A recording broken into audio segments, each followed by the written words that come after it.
যুবমুক্তি সংঘের পরিচালনায় চলছে আজকের যে চিত্র অনুষ্ঠান।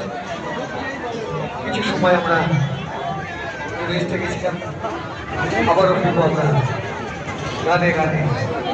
চলুন